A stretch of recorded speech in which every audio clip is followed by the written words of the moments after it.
good on Twitch. Is that better? No. I mean, we still have boxes are just... People's boxes just don't look as nice as I want them to. Oh man, I don't know if that's something you should Yikes. comment about in public. Well, at least I got the weird borders gone. Okay. Let me make sure nobody's audio is on that shouldn't be, because that's what causes the echo.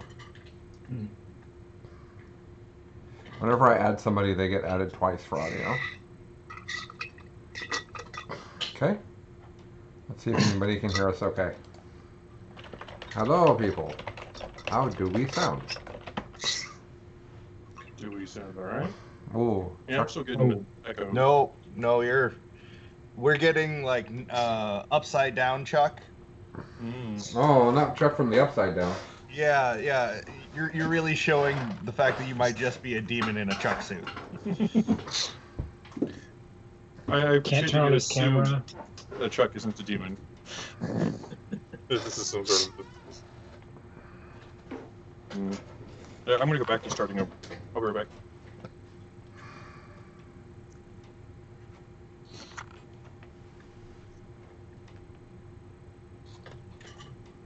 Now I can't hear Chuck at all.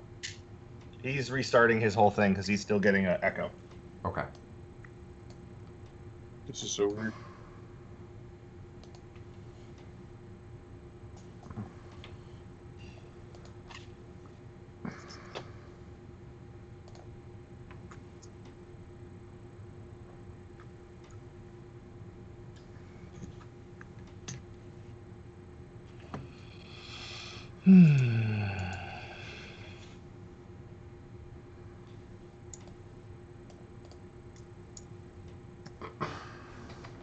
Next time we're going to do, I figured out the YouTube thing, so we'll go live on YouTube next time with this, which will help us get more viewers.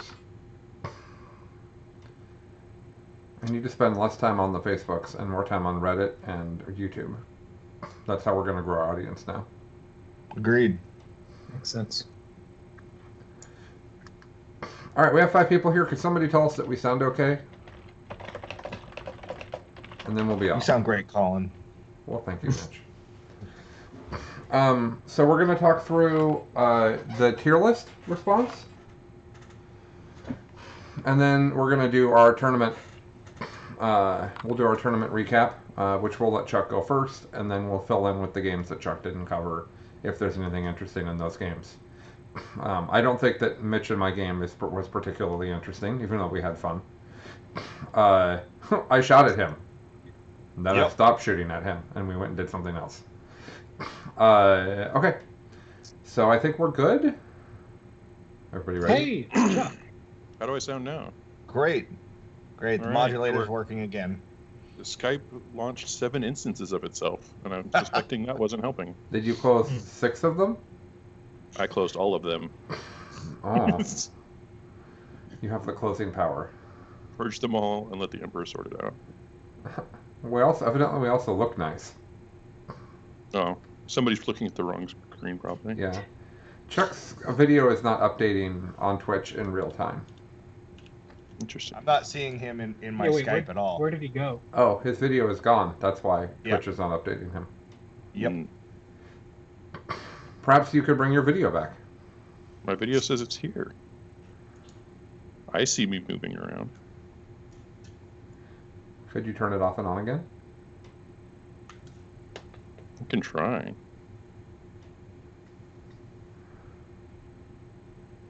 After you left last Saturday, Tyler, Mitch and I had a conversation that you probably started growing your beard at 12. Because, like, it's a lot of beard for how old you are. I mean, to be clear, I definitely did not shave from the ages of like 12 to 16. Like, I can't argue with that. We had a whole Technically conversation last night with my 14-year-old about shaving, and he's like, I don't have to shave. And I'm like, no, you don't. This is just all stuff you need to know. A lot of us had to learn how to shave without a male authority figure nearby. I certainly did. Mm-hmm. My dad, I didn't live with my dad, and my dad isn't somebody you would ask, well, a wonderful person in many ways, he's not someone you'd ask to teach you things. Mm-hmm. So, Right, I any actually... change seeing me or hearing me? Yeah, no, Yeah. we can see you now. Yeah, looks good. Okay, Yeah, great. you're good. I was just going to share that I learned to shave by reading the Cry for the Straight Guy Handbook, which had a great tutorial on shaving. That's how I just bought a antique straight razor, sharpened it, and figured it out. Wow, that's not what I'm talking about. That sounds familiar, Mitch. Yeah. Just like, oh, I have to cut all of this. Great, I'll get started. Yeah, figure it out. Okay, let's get rolling. Welcome to Best in Faction. A podcast about competitive Warhammer 40k, I'm Colin, I'm Mitch. and I'm Chuck. and we also have Tyler. Tyler Vortel is joining us here today because he was involved in our stream adventure last weekend that we'll be covering. Tyler's been here before. He is a quantum computing expert from Portland. It seems more fun than saying you play 40k, Tyler. I don't know. It sounds more impressive. I feel like it just means that you have more complex ways to blame dice. That's what it means. Oh, absolutely. No, I can tell you exactly why the dice are not doing what they're supposed to do. It's great. That's great. So today we will be covering two things. First of all, we'll be talking about the community's response to our tier list, because it would be silly not to talk about it with how much attention we've got for that. And then we'll be talking through, Chuck will talk through his tournament games from last weekend. For those that don't know, last weekend we did a pretend RTT so that Chuck could kind of do the next evolutionary step in his sister's process, which is pick an army he wants to play, start trying different lists with his friends, see what he likes, get that army hobbied up, and then take it to a tournament. Well, because of COVID, there wasn't a tournament that Chuck and I were comfortable going to, so we did one here, and we took 4 of us, and we gave Chuck 3 rounds on stream, and then the 2 people that weren't on stream played, 30 feet away, and had some fun as well. So Chuck will be talking through those games. We get a lot of feedback that that's your guys' favorite thing to hear us talk about. So we have we have artificially, that's the word, created tournament games to talk about. Basically, it's what has happened. But the big thing from last weekend is that Mitch played 3 games of Warhammer as well. So we'll get to hear Mitch's much more Mitch stories of his triumphant return to 40k, which is still in process. So let's talk about the tier list. So last time we had John Lennon with us, and Mitch wasn't able to make it due to adulting responsibilities. And we went through all the factions of the game, and we ranked them not, and this is something the community missed, and that's okay because we didn't make it obvious. We were ranking based on the power of that list in a top tier player's hands. We were not talking about win percentages, right? There's a big difference between White Scars don't win as much as other factions versus the top tier players in the game's view of how good White Scars are is 2 completely different things. But we ranked that tier list, and then we posted it online and got the most comments we have ever gotten on anything ever, including Charity Hammer. People were more... It's like people on the internet love lists. I know. Yeah. People were... It's like a handy list of things to argue about. I know, right? To love. Here's some things to tell us how ignorant we are. Oh, I love telling people how ignorant they are. Yeah. In a quantifiable format, no less. Yes, exactly right. We give them a list of ways that they can tell us how wrong we are. It's great. So we got a lot of attention, which was great. That is a thing we want to do every quarter. I have some ideas for how we'll do it differently next time, but that's, we'll just keep improving on it, doing it every quarter. I assume next time we're just going to assign each army that we feel is top tier champions and then have some sort of battle pit. Oh. And Chuck, it'll still be a 40k table, but it'll be in a hole. Chuck, what are the pretend weapons from LARP called, where it's like duct tape wrapped around insulation foam? Boffers? Yeah. Yeah, I think I would watch like Nick and John chasing each other around my property with those. I think that'd be great. Well, we have Charity Hammer coming up. Yeah, it's totally possible. On the trampoline. I mean, there's like a 30% chance that can just happen spontaneously when they come. Yeah, fair. Okay, so I will give a little tease there, a little side tease. If the government is correct, and every adult who wants a vaccine in the United States is vaccinated by the end of May, if that's a true statement, which I don't know if I should believe it or not, but if it is a true statement, we will do Charity Hammer in like July. So that'll be. We want to do Charity Hammer as much in the summer as we can, because for those that don't live in the Pacific Northwest, there is a time where you want to travel to the Pacific Northwest, and that time is July through September. Those 3 months. In the dead of February. Yes, that's right. Well, it depends on where you live, because we're warmer than everybody else. I think the Falcon would welcome a trip down here from where he lives. Okay, so anyways, we're going to try to get Charity Hammer going. Okay, so back to talking about the tier list. So we posted it, got a tremendous number of comments. The highlight of my day is that anyone who responded, even if they were sassy with us, I went and respectively responded to and articulated my point. And most of them then turned into a polite conversation. It was amazing. After that, God, I love this community so much. Like, you're stupid. Well, I don't think I'm stupid. Oh, okay. Well, let's talk about that then. Great. Then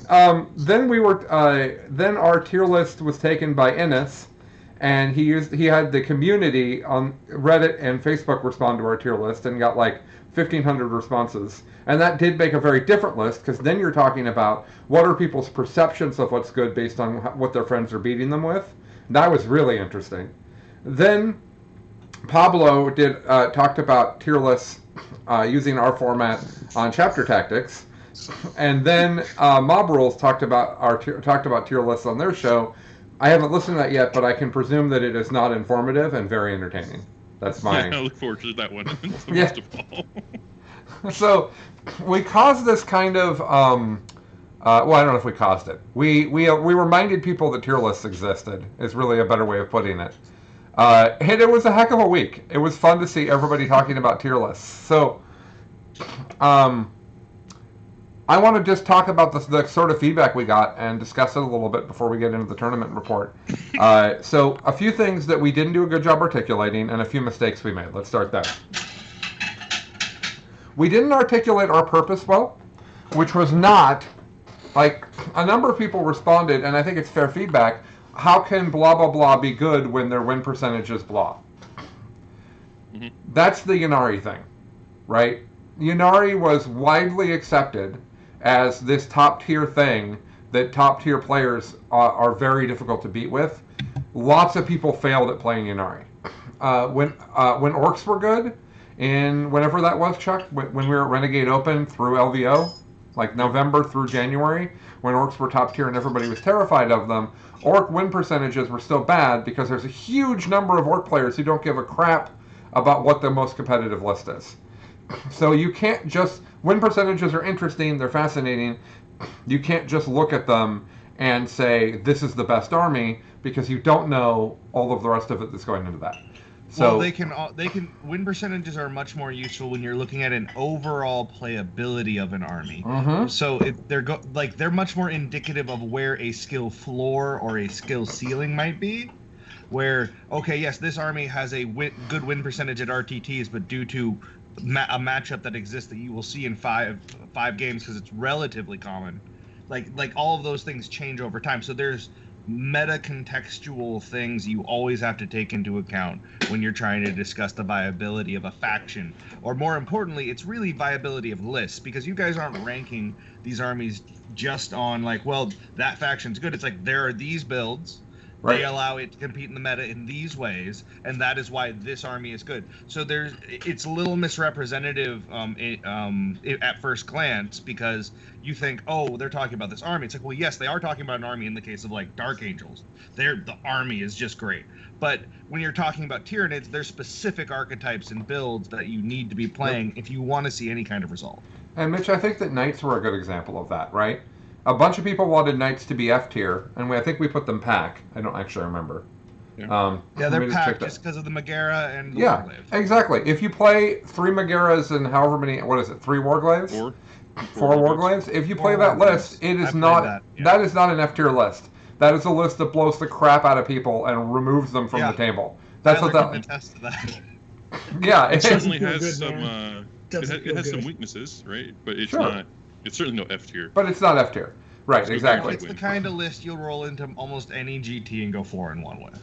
And maybe 3-2 if you have bad matchups. but The hilarious thing, my favorite thing from the week was how many people told me that Tyranids at Pack Plus is hysterical, and then John Lennon went to the GT and won with Tyranids.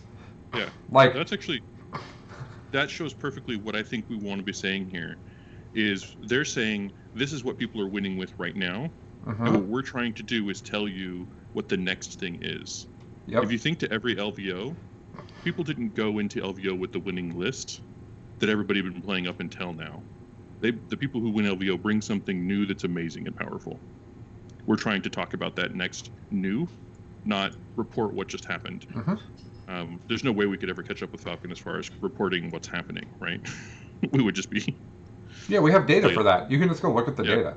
But what that data doesn't show is how good Double Die McCarron is. Well, and this goes back to the whole Wayne Gretzky saying of like, don't go where the puck is, go where the puck's gonna be. Yeah. Right. Like that's probably a sports thing, huh? Yeah, something like that. No, but it's the mentality of like, I don't build lists that other people are building, because if I'm building something that's already out in the meta, then it's a known quantity, and that already puts me at a disadvantage versus an unknown quantity. If I can come up with a list that doesn't look like what you're used to seeing, I'm already at an advantage because you are busy trying to figure out what I'm doing.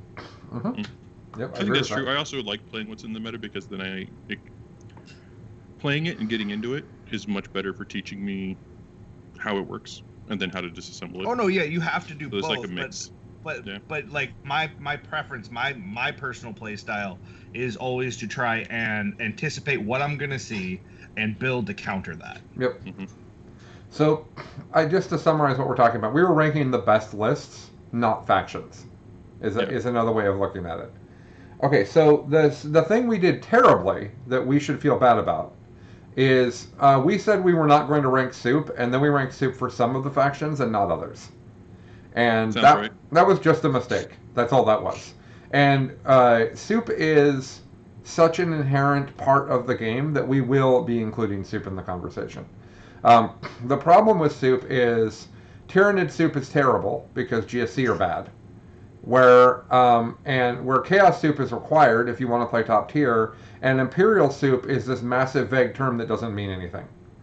Yeah, so Imperial Soup is just like, okay, cool. Like there's hundreds of combinations that are viable. What's the best Imperial Soup option? I can come up with 5 right now that are all really good. What's that, Tyler? It probably has sisters in it, but maybe it's Custodes, maybe it's Marines, maybe it's whatever the hell Mitch is calling. Right, it could be Sisters in Guard, it could be Sisters in Custode. Great Knights and Dark Angels right now in list. Like that's what? Like it's not. It's just nonsense. It's literally it's the stock pot soup, is Imperial soup. Everything's in there. Well, I'm banning someone who wants us to go to bigfollowers.com. There we go. Okay. Oh. Maybe that's helpful. Don't say it on the podcast. You're giving them promo. I'm not even sure that I got the name right. I love just how bad these solicitation texts are. Like, nobody can write them well enough to actually look like a real text.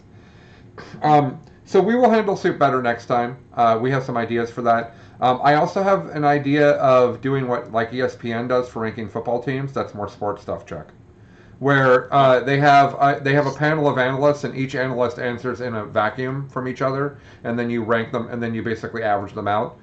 So the idea I had there is, what if I went to the people that I think are like the 10 biggest, like Sigler and Lennon and Nanavati and like Sean Naden and like 6 other people that are very into what's good, maybe Malik, whoever. And have them all rank it, average them all out, and then we discuss the results on the show, and rather than coming up with them. I'd love to add in there polling the WTC teams. Yeah. Like that could be almost its own team ranking. Like, see how different is team ranking versus versus individual ranking. Yeah, that's true too. Because the armies do. We were talking about like take all comers list for a singles tournament, but like team tournaments are very different. I would say that Megara list is not pack at a team tournament. It is way better than that, and there's a lot of lists like that. Yeah, and you can make it even better at that point because you're not going to be seeing certain matchups, so you can drop one Megara and go with a Preceptor and like change things up a bit so that you have a bit more efficiency in that killing. Fred's comment is you should have your own rankings because that represents your meta. Sigler reflect the Florida meta. That's not actually what we did. We were not reflecting our meta. The reason we had John Lennon on. We don't have a meta. Yeah, we don't have a meta. We have like 3 people playing 40k. The reason we had Lennon on is because we were talking about tournament results and how good lists are and what's out there and what's being played, and we have a lot more information than just who's playing here. I keep track of the TTS games that my friends are playing and what they're playing against, and we do watch who's winning tournaments and what they're winning with. Like, we are watching the game. It is not just this is what we have seen is good on our tables. This is what we know is good. Like we talked about AdMech, and I've played 2 games against AdMech in all of 9th edition. So, okay, so let's talk about some things that people thought we got wrong. Let's start with AdMech. We said AdMech were pack. Some people said AdMech should be S tier. Some people said pack plus. Now that we've had a few weeks to think about it, what do you guys think about that? The reasoning for John, I think Chuck and I would have put AdMech in pack plus if John had not been here. That's my guess. And John basically pulled them back because they can't respond to the meta fast enough. These were his reasons. They can't respond to the meta fast enough, and they can't make a build that's good against everybody at this point. And they're just falling behind a bit. That, by the way, that was a great example of where we see the puck going rather than where the puck is. So what do you guys think of that?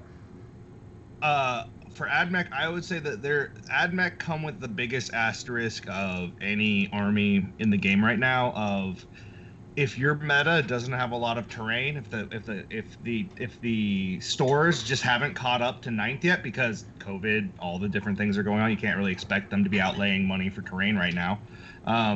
If that density isn't there, they will feel like the most dominant, unfair force on that you can play against for a lot of armies because they will just hose you off the table unless they go second because they are fragile.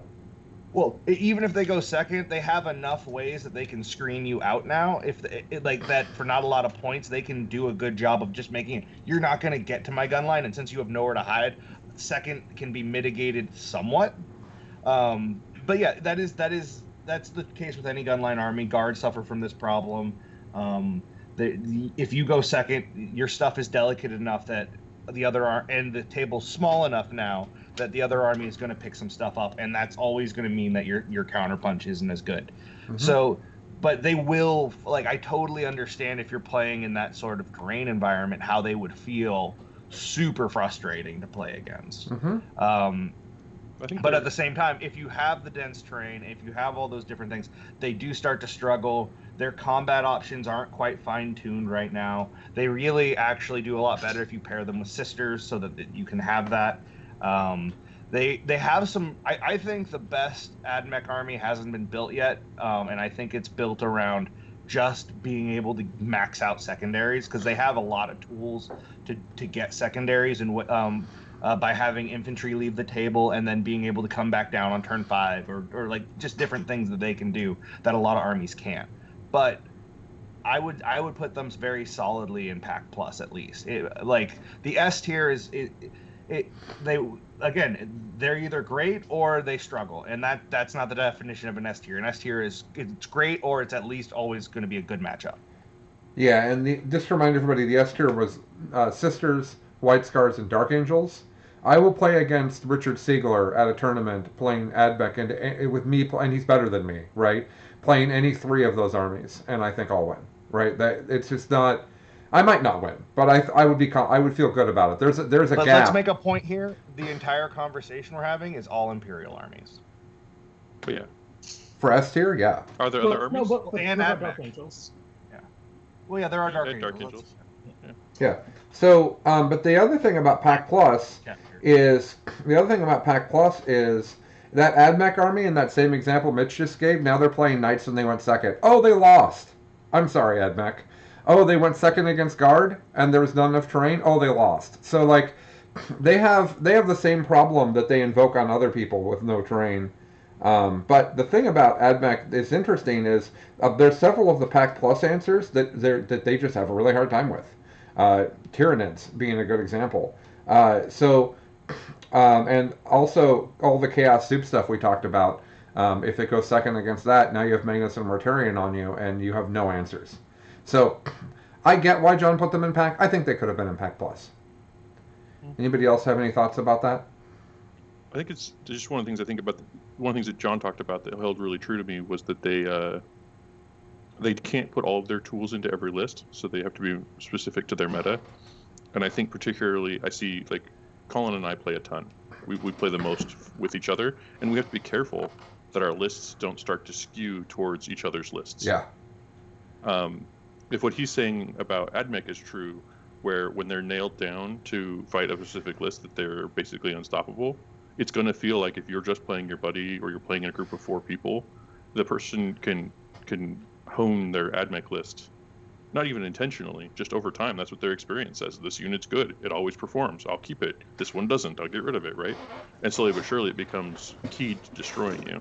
And I think there's probably a lot of that kind of thing out there. It's super hard to figure, right? Because it's so like small actions that happen organically over time, and I feel like it's going to be the top of that particular situation.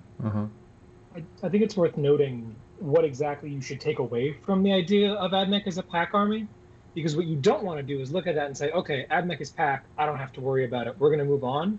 If you don't have an answer for AdMech, you're not going to go past 3-2, 4-1 at a GT or bigger. So have that matchup ready to go, because like we say, if they have the right build for you, it's over. You got to have an answer for it. But if you are yourself wanting to win that GT, I don't think that AdMech is where you want to be if you're going to try to be able to do an all-comers thing. Another example of a list that can really skew in a team event really well, but maybe isn't the best for going 6-0 in singles. Particularly if you have a team event that has the variety of levels of terrain on the table. Where you're like, oh, we're putting forward the first army and going to pick our first table. Well, here's our AdMech player. Who could take that? Well, there's in the WTC there's a list that people play that is all the planes for AdMech, and it literally just shoots people off the table. And if you know how your pairings are going and you take all the planes, that's actually a really good list. If you have some say in what you're being paired into, that's really, really, really crazy. So, okay, that's AdMech. The next thing was Guard. We said Guard or Pack Plus. Part of the reason we said Guard or Pack Plus is because I was considering Soup in my brain. I think that Guard and Sisters might even be approaching S tier, so I had to put them in Pack Plus. Now that said, the way it was interpreted is Mono Guard, and Mono Guard is something we've seen win a lot here for us, but I will tell you that I looked at how a Guard list incredibly similar to the one we thought was good did at the GT that Art of War was just at last weekend, and their Guard is probably Pack. That was my thought after watching those matchups. We don't know who is playing those lists, so it's hard to say. I think that's unfair, Colin. Okay. Because if the Art of War crew went to that tournament and they played against a list they'd been practicing against more than that person was playing with. Fair. They're going to get wrecked, right? Like your experiment, that experiment is flawed. Fair I enough. think that list has plenty of teeth to put it in Pack and say it's only as good as your average Chaos Space Marine list. I can't see it there. It's got full payload Manticores, it's got tank commanders, it's got a bunch of plasma, and it's got guardsmen. Like all those things, all of those units are great. Yeah, you're right. I don't know. I still think it's Pack Plus. In a world where everyone is so scared of Dark Angels Terminators, an army that through appropriate shenanigans can have old grudges, it just seems really hard to put down and tell me that's not going to be fantastic. It's a good list. I think if John brought that Guard list or a similar one to that GT, he could have won it just as well as he did with Tyranids. Okay. All right. So we feel strongly that the Guard can stay in Pack Plus. I think that's great. I'm think back. so. Sorry about that, guys. Yeah, welcome back, Mitch. We were just saying that everybody agrees that the guards should have stayed in Pack Plus, which I was surprised by, but that's what everybody I would feels. agree with that. Okay. They're also just like the thing, one of the armies to splash into any other Imperial army. Oh, You yeah. got Dark Angels, two full payload mana cores, like anything. Like you just add those words to anything, and it's just like, yeah, that's better. That's actually a funny suit because Dark Angels now hit on 2s rerolling with everything always. They have so many different ways to get +1 to hit. So now you have this army that like hits with everything except their mana cores. like I hit. Oh no. That's kind of funny. You can get them to be hitting on 3+. It's not the end of the world. Yeah. versus two up with rerolls is different. Well, it's 3 up with a reroll one. It's not the same, but they're useful because of that indirect. The 3 up with reroll ones is hard to get. You know it. Catachan with Harker, it's an X 55 point upgrade. That's true. Yeah, but now you're not rerolling number of shots. Yes. And And if you're not rerolling the number of shots, I don't care about your mana cores, and I'm going to ignore them. Catachans. They do they're it. Catachans. They reroll number of shots. Oh, that's true. They do. You're right. So that's Yeah. coming together. Yeah, Yep. you're only giving up the plus 6-inch range, which you don't need because of their mana cores. Exactly Yeah, but you're true. wearing muscle shirts, so. Yep. The next one was Demons. What's funny about Demons is we wrote Pack, and both Chuck and I remember them being Pack Plus. Yeah. We had a whole conversation about the fact that we remembered ranking them Pack Plus, but we ranked them Pack. So that might just literally be the one that was just a mistake. If it wasn't, I believe it is. Like, between the Unkillable Lord of Change, Beast of Nurgle, and then Slaanesh Demon armies, like there's plenty of work coming out of that group right now. Yeah. And then we talked about Knights. Basically, the deal with Knights is that the Forge World, the Megara and the... Which one is it? Warglaive. Warglaive. The Megara and the Warglaive are so amazing that if you take an army that's just those things, you can't be F tier. You're too amazing. And you will just win a bunch of your matchups. You will probably go 3-2 or 4-1. And that's what your tournament will be. Also, splashing at Castellan into Imperial armies is the thing again. It's 635 points. It's completely self-sufficient. It gives itself its own rerolls. It's not top tier, but it's still very good, very durable, amazing shooting that you can pair with Sisters, Guard, Dark Angels, whatever you want, and all of a sudden it's not that easy to remove or deal with. And with the 3 damage plasma cannon, there's a lot of value to be had there for a Terminator, Death Guard and Dark Angels meta. Mm-hmm. That makes sense. I think it's funny you pick the 2 Terminators who look at the 3 damage plasma and go like, eh. It's still better than 2. Well, if it was Chaos, it could be 4 damage plasma. But if it was Chaos, then they couldn't take the Forge World Knights. Yeah. And they can't take Or Dark Angels. Calls I mean, they can. That's how you do it. That's you do Chaos right there. The one of the criticisms was how are Knights ranked better than Chaos Knights, and the reason is that Chaos Knights rules are wrong. Yeah, because you can't get all this stuff on the Megara, so they just have a less powerful version than the other one. The final thing I wanted to talk about was White Scars. White Scars is weird. It's weird. They don't do well at tournaments. I will acknowledge that. I've looked at the numbers just like everybody else has. Here's what I will say about White Scars. I have lost one time with them, and it was a testing game where we were learning the Chaos book, and we made, between the two of us, Chuck, I think we made a dozen rules mistakes. Probably. It was the one stream game where I debated not posting it on YouTube. That was how many rules mistakes we made. But that's the only game of, what do you think, Chuck? 30 games? More than that? Of White Scars where we've seen them lose. And I acknowledge that I play... I acknowledge that I win a lot. I get that. But that's not what I'm saying here. John Lennon has not lost with White Scars. He has not lost with them. He has not lost with them on the Art of War stream against some of the best players in the world. He has taken them to tournaments. He has not lost with them there. White Scars are beyond broken. They're incredibly powerful. They are the fastest Marine army. They hit crazy hard. They have all of the best stratagems. They take better Plasma Inceptors than anybody else. They take better Vanguard Vets than anybody else. They are just the best close combat Marine army. Not that Blood Angels are bad. I think we gave Blood Angels Pack Plus, and I don't feel bad about that. But White Scars can just hide from you and then just leap upon you and destroy your army. And many of the games that I'm talking about are literally White Scars into Sisters, is a lot of what Chuck and I have done, and that's also S tier. So I just think that the community in general is way underestimating how good White Scars are. That's a great example of us talking about what actually has the tools and what top players are going to be able to make happen. So what I like about White Scars is even though they have a few weaknesses, their strengths are movement and speed. So Right. even when you get into a situation where it's not great for you, you have a lot of play still. Like even your worst matchups, you are in that game.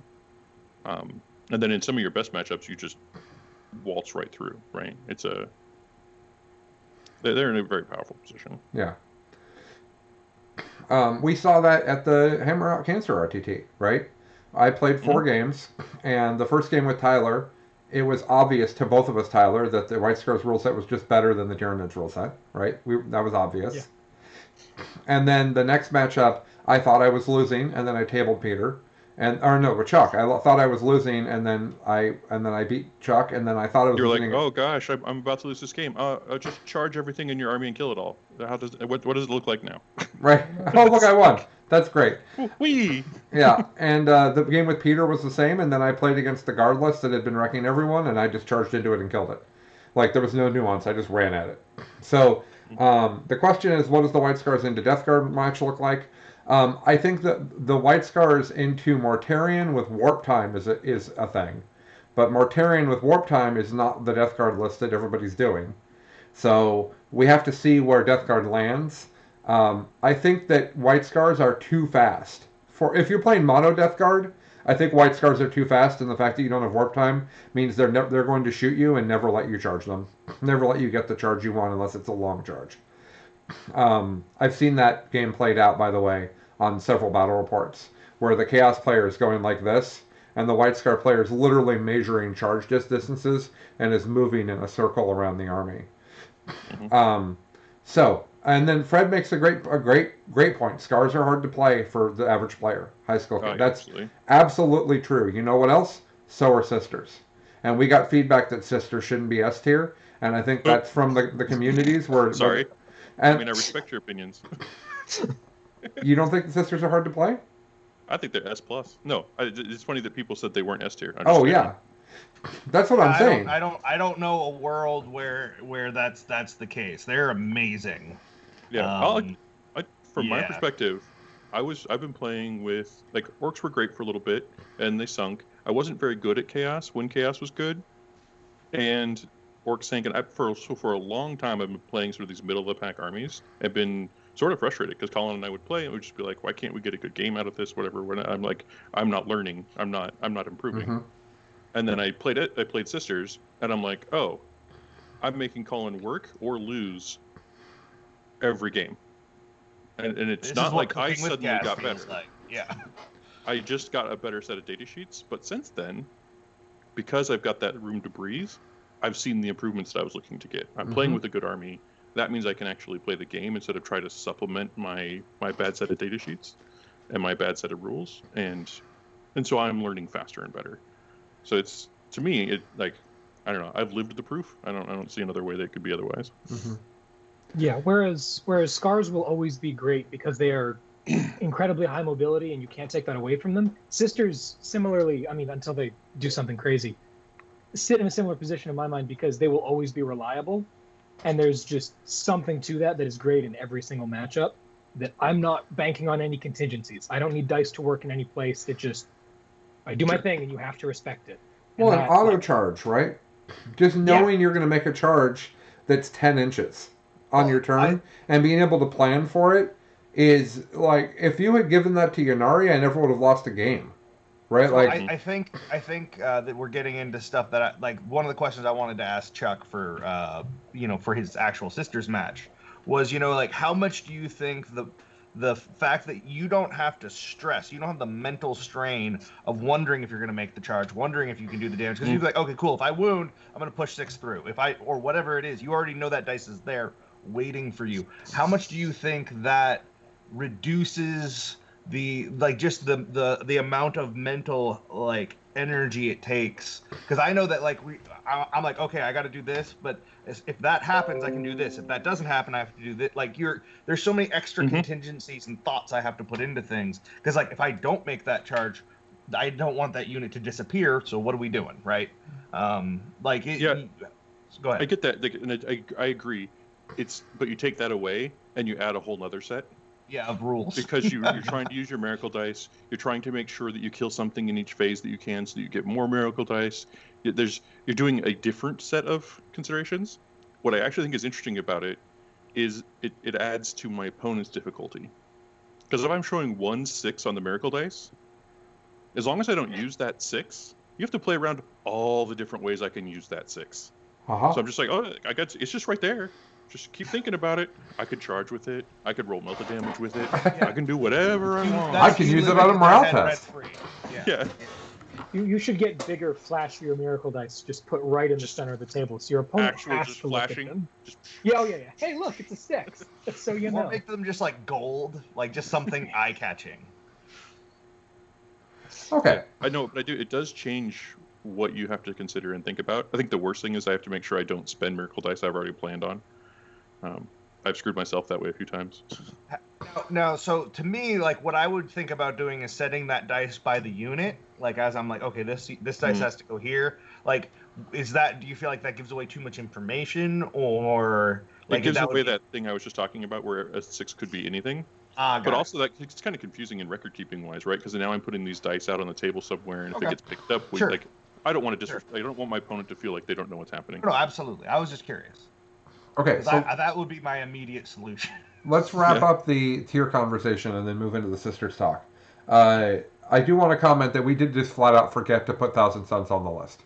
We did. So, sorry, Thousand Sun players. On stream. It was embarrassing.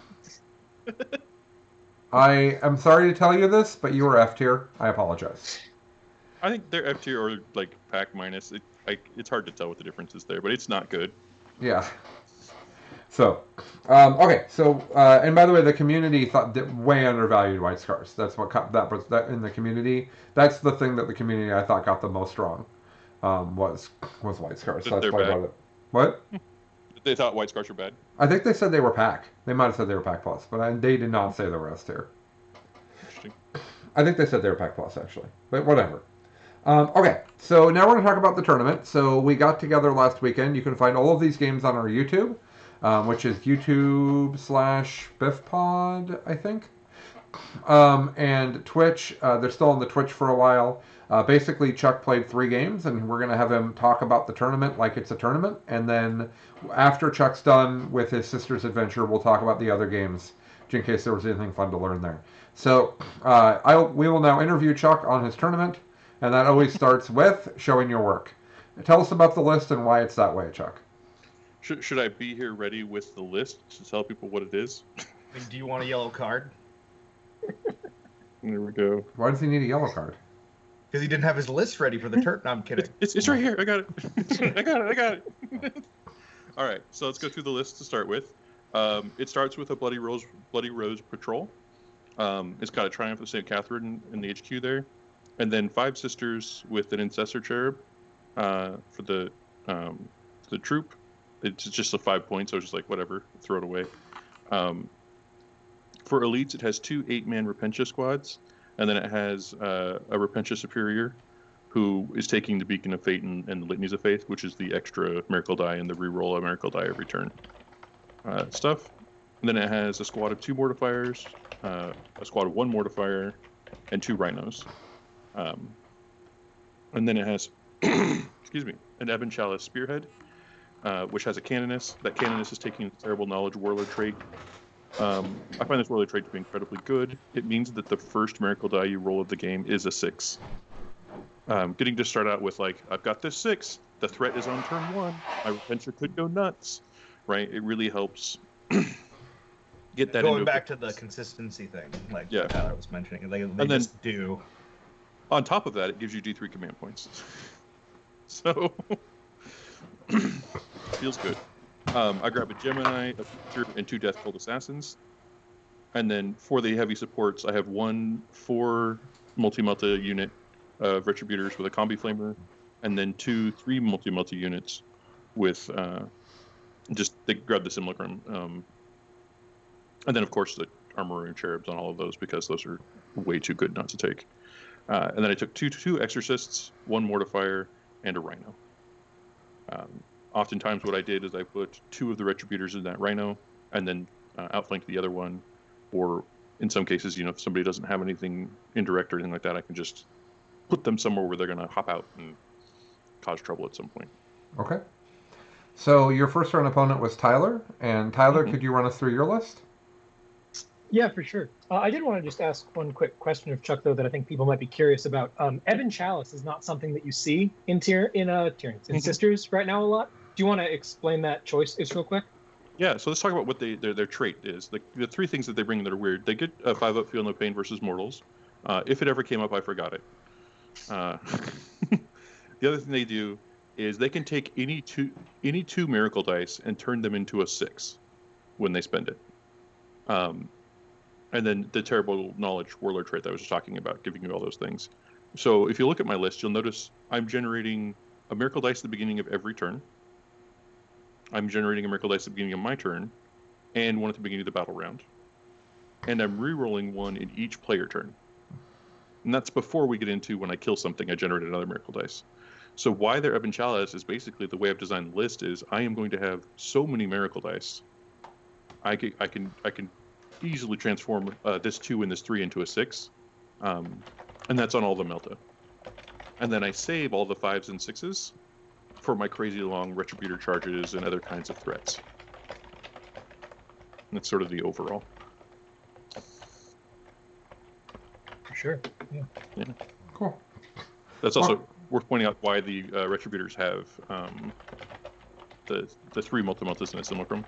Is because I'm intending to use a lot of miracle dice with them. Then occasionally you can put them next to the triumph and use another miracle dice. You just can't I can guide a multi-multi all the way through automatically hitting, automatically wounding, and automatically doing 8 damage. Right, if I need it. Cool. So Tyler, you want to talk through your list? Yeah, thank you for stalling long enough for me to pull it up, Chuck. This list, if you watched me play at Hammer Out Cancer with the triple barbed hero duels, this list was trying to learn from a lot of the mistakes that went wrong there and trying to add a little bit more punch and maybe a little more board control in a different kind of way. So it's a Jormungandr battalion now. It's got a Malanthrope, who is the warlord and takes that 3-inch aura of Ignores Cover warlord trait, a Neurothrope, and then a Hive Tyrant, who is equipped with a set of Monstrous Rending Claws, a pair of Devourers with Brain Leech Worms. He's got wings, and he's got adrenal glands.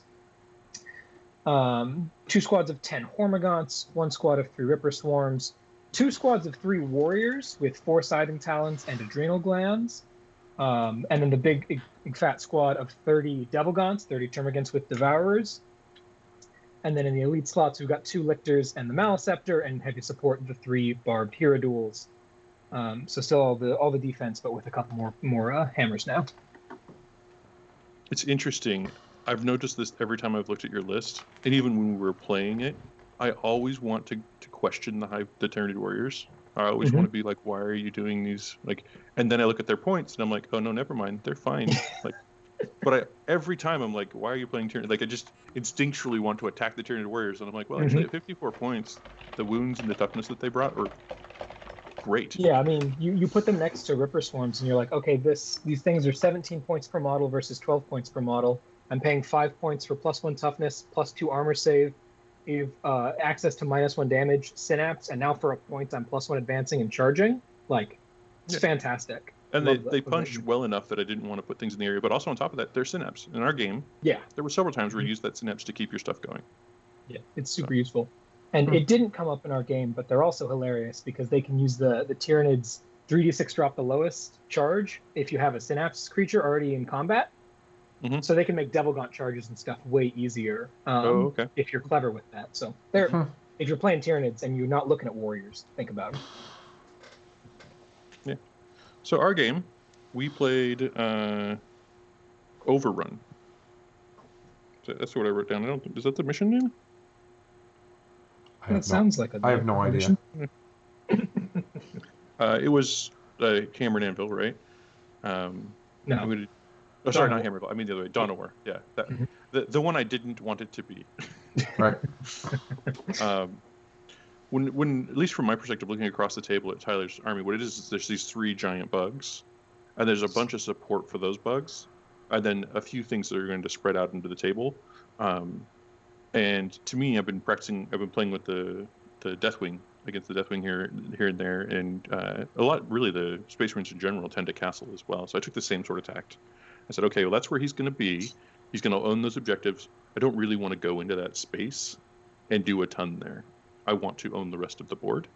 By the time we were done deploying, I hadn't done a great job of deploying for that particular set of behaviors. I should have had something else on the far flank from where he was. But that was, that happens.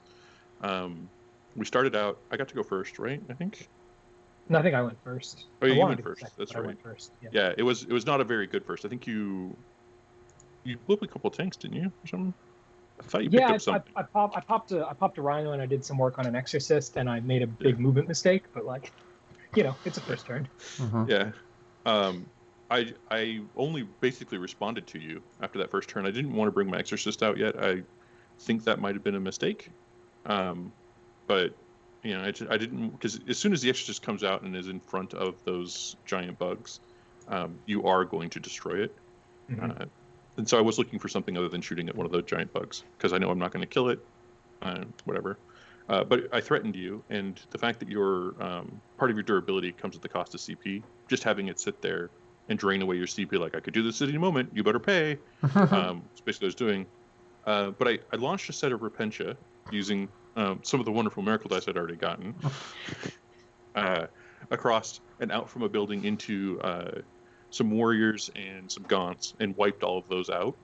I had to fight twice to do it, but I got them all out of there and took your home objective from you on the first turn, which gave you that first turn 5 points, which is good because I was getting 5 points for the first turn as well, and I needed to make sure we were staying steady on the primary. After that, it kind of looked the same, right? You would shoot whatever I gave you, and I would go and try to steal your objectives and slowly shrink you. And if you think about the board, you're over in this corner, and I just kept trying to push you farther and farther in that corner, to the point where at one point I'm like, okay, my preacher is going to run into the spot between these 2 buildings, and he will die a glorious death, but no Herodul shall come through here. And it really got down to the point where I was just feeding you my army to keep you in the corner, which is, you see it in the primary. I came out 5 points ahead on the primary, and then I was able to do some points on all of my secondaries. And just to end it with, our score was 50-41. That is a game where the little bits were what made the difference. Yeah, that's a scrapper. Yeah, and we killed each other. I think the big bugs were left, and I had a couple of units that weren't going to do anything to those bugs. Like, we were just the sisters were certainly happy there was no turn 6, right? Kind of scenario. And they were also very happy to grab that bottom of turn primary. That was yes, yeah, that worked out very well. Make good use of that. Yeah, I threw away 5 points at the end of the game there, just walking off an objective to get shots that didn't matter, because I wasn't thinking about how to deny your 15. I could have been on 3. I think I really want to give notable shout out to your Hive Tyrant, who will not die. I gave him the 4 Retributor multi squad with the extended range and plus damage and the reroll wounds, and he took 2.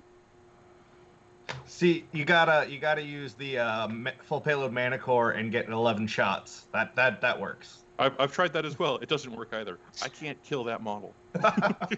He's such a jerk, that model. Oh man. Yeah, my appreciation for it is so high up that I think I'm unable to. Are you maybe doing the orc thing that like I believe it's too good? You believe it's unkillable, and thus it becomes unkillable. It's like Yarrick. What I need to do is accept that I'm doing that and stop shooting things at it. Like, it's the same thing with the Demicheron. Like, how many times have I seen you split fire on the Demicherons? Yeah, it's crazy. I think the only other thing that came up there is, we're talking about that far flank. You came in and killed a mortifier, and the other mortifier was out of combat after that. And then it was able to run off and charge into some gaunts holding an objective. If that had not worked out, I would have lost the game. because you would have continued to generate primary points there. Like there was a lot of little things that made differences. Yeah, it was such a when you pointed out that I had the opportunity to kill the wounded one, and then on the off chance I don't kill them both, stay out of combat and not take a mortifier to the face. That was just such a juicy idea to me that it didn't occur to me that I need to tag this guy, because he had to move full distance and advance and then make a decent charge, and you take that advance out, and that's game. Yeah, it's done. So, yeah. So I mean, you could have obviously killed him. I might have also killed the Hive Tyrant and done it anyway, so it's hard to say for sure. Okay. Yeah, I guess that's pretty much it, though. We had a very decent game. I took big game, or I took bring it down, and that was a mistake. It's one of those things. This is a classic mistake for me. I tell myself, okay, the plan is don't address the bugs. Okay, look at your list. Oh, look at all these big bring her down points. Wait, let's go back to the notes before. I just said I wasn't going to kill any of this stuff. And I did the exact opposite of that. I said, okay, he's got a bunch of vehicles and stuff, but we're not going to focus on killing those. We're going to kill the infantry. Don't bring it down. Cool, that's great. And then what happened in the game? I killed every single tank on the table and pulled 3 points for mental interrogation. Terrible. Yeah. Oh, mental interrogation was great because I rolled that 4 up to stop that power. You succeeded every single time. Every time, except for the last turn, you got 3 points from it at the end, right? Yeah, because you ran out of command points. Yeah. So you won your first round, and you were rewarded by having to play Mitch next. And Mitch, walk us through your list. I know it's not the final form of your list you're excited about, but the version that was at the tournament. Yeah, for variety, I took Space Wolves because Colin was already playing Dark Angels, and it didn't make sense to just have 2 versions of that going for this stream. So what I am experimenting right now with basically how much firepower I can hide, and because indirect shooting is not a very high priority in the game outside of full payload Manicores, you don't see a ton of it. You will see it with Hive Guard and different things like that sometimes, but and it is certainly and it's really, really good now because there are so many units that really depend on being able to hide due to a higher terrain density expectation that has emerged in the competitive community from playing on TTS so much. That's my interpretation of what's happening. At least some of it. Anyway, so I went with a 2 Imperial Guard detachments and a Space Wolf detachment. So I've got a Imperial Guard patrol that is packing 1 full payload Manicore that is, I believe it's Vestroyan with the +1 to hit. Stratagem. Then I've got a 9-man Death Corps of Krieg horse squad, a 5-man squad, and a command squad, and then one of the Death Corps of Krieg horse commanders. So that is my blocking. The whole concept of the list is those guys are my blockers. They go out, they try to keep you from being where you want to be on the board. They're incredibly durable in certain situations, and sometimes they just won't die no matter what you want to do. Then I have a second guard. I believe it's a patrol. This one has the other one had also a squad of Scions in it. Sorry. Then you have a Scion commander, another squad of Scions. The commander has the command rod, so he can order both squads of Scions, and then a squad or a Medusa carriage 3-pack and a full payload Manicore. Again, and these are the ones that they get to re-roll 1 dice when they roll for shots, and they have plus 6-inch range. So what that does to the Medusa carriages, which are 120 points each, is they are at that point, they go from 36-inch range to 42. They have strength 10, AP 3, D6 damage shots that can shoot out of line of sight, and they have D6 shots. So with that, you're re-rolling that D6. So basically, you never re-roll a 3 or above, but you want to re-roll 1s and 2s. Mathematically, that's the safe thing to do. So anyway, to protect all of this and keep it from dying from all the other, from the Sisters, Repentia, and Colin's Dark Angels, is a patrol of Space Wolves with a Phobos Captain or Wolf Lord with the Morkai's Teeth Bolts. He is basically a laser painter for the artillery. Anything he hits with the Morkai's bolts, he just has to hit on a 2-up. He does 1 mortal wound to them, and then everything in the army gets to reroll ones to hit in combat or shooting. It's not specific to Space Wolf. So he functions as my reroll ones to hit for all of that artillery, and he doesn't have to be near them. He just paints a target. Although I forgot to do it in like half the turns. So how useful that is, you know, is kind of whatever. When you used it, it seemed very good. Yeah, it is very good when you remember to use it. I had a squad of infiltrators to be used for deep strike blocking, zoning out, and we'll get to what they're supposed to do and then what I did with them. And then I had 2 squads of 9-man Wolfguard Terminators with Storm Shields and Lightning Claws on all of them, and a 4-man squad of the Wolfguard or veterans with Storm Shields and Lightning Claws, and their job was basically to make... and then the Bike Chaplain. The Primaris Bike Chaplain. Can't forget him. He's real important. And the Judicar. Yep, yeah, and the Judicar. So I had the Armor of Rust and the Judicar for 2 fight last. I had Mordecai's Teeth Bolts. I had... Basically, the idea is if you come anywhere near the Wolf Guard, we're going to heroically intervene into you. We're going to make you fight last, and we're going to do a lot of damage. So that is the list. Yeah, I was not. I did not have old grudges, unfortunately, because there's no way to get that the extra warlord trait stratagem without taking a pure science detachment. But yeah, that's the list. Yeah, I thought it was really interesting because we played Vital Intelligence, so we played in the Vanguard deployment or whatnot, right? Yep. So we're in corners, and you had 2 buildings, and you set up your Wolfguard Terminators in the corner of those 2 buildings, and then you put a fight last behind each one of those. And then hit all your artillery. Yep. So first turn, I look across the board, and none of my army can see any of Mitch's army, and I can't really afford to engage it in close combat. So I'm just sitting in front of the artillery. There's nowhere to go. So what I did is basically I deployed on the line, because there's no reason not to. I can't hide from him, and I pushed forward, and I tried to push myself past those initial objectives, so that Mitch couldn't use guardsman squads to come out and kind of sneak the objectives away from me, and said, you know what, it's great. You're going to sit here and you're going to shell me to death, but while that's happening, I'm going to get the primary points. So after Chuck deployed, I noticed that he had a bunch of mortifiers that were that had a small gap to get through to 2 objectives, and he had a sister squad he could also send through the building, but then they'd be exposed to be on the objective, and I knew I could wipe them pretty easily or charge them with horses. And so I had a conversation on the stream of like, do I put my infiltrators here to block that? Do I not? And I'd only had 1 rep with this list, and it's such an elite army. I was feeling like, well, maybe I want those bodies. I was worried about your retributors that could come out of reserves. And in reality, I didn't use them for any of that anyway. I did use them effectively, but the smart move was to put them there, to sacrifice them to the mortifiers, because it would have stopped you from getting on 2 objectives turn 1. And I did not do that. Slowed my plan by a ton. It was very interesting, because I put those over there, and what was that flank was entirely vehicles, so nobody could go through those walls.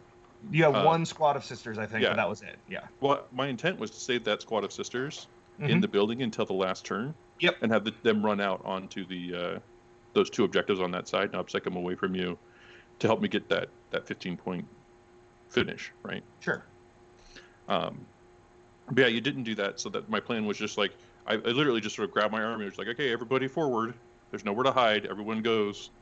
And I fed my army into the grinder of those Terminators basically the entire game. Yep. It's not actually unlike a game with Tyler where I'm like, here's my army, you can kill it, but in exchange for killing it, I get to stand on the objectives while we wait till the end of the game happens. Similarly, I got a little bit ahead on the primary, and was able to keep up on the secondaries. Yep. I did get very lucky. One of the things that could have swung the game was I pulled some shenanigans of jumping into a rhino and then jumping back out of a rhino to get into your deployment zone to get my deploy scramblers off. Yeah. The more and more I play deploy scramblers, and the more and more my opponents play deploy scramblers, the less and less I'm interested in playing deploy scramblers. People are getting too proficient at playing against it. It's not easy. So, it's not easy. Give me points anymore. No, it's not. And it was for a long time. The only Yeah. thing I like about it is how hard my opponents work to stop me from getting it, but that's not worth giving up a secondary objective for. So it is fading in my view, and I think I could have lost this game by a matter of inches if that hadn't worked out. It was very tight. It was super scrappy. There was a lot of... The only reason I was able to stay in the game is because of the consolidate stratagem of being able to basically create a threat range that was so much larger than you can normally do with like heroic intervention and stuff.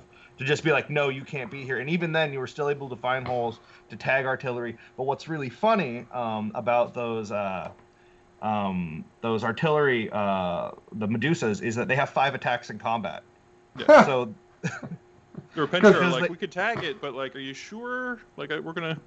I also want to talk about the trick that you were pulling off with the Terminators. I thought it was really great. I came too close, so Mitch charged out into my unit. He wrecked a small unit. I think it was what was left over of a unit of Repentia. Yeah, it was like 7 or 6. I had a Rhino that I'd pushed back to touch your carriage, and you're like, oh, well, that Rhino's now closest.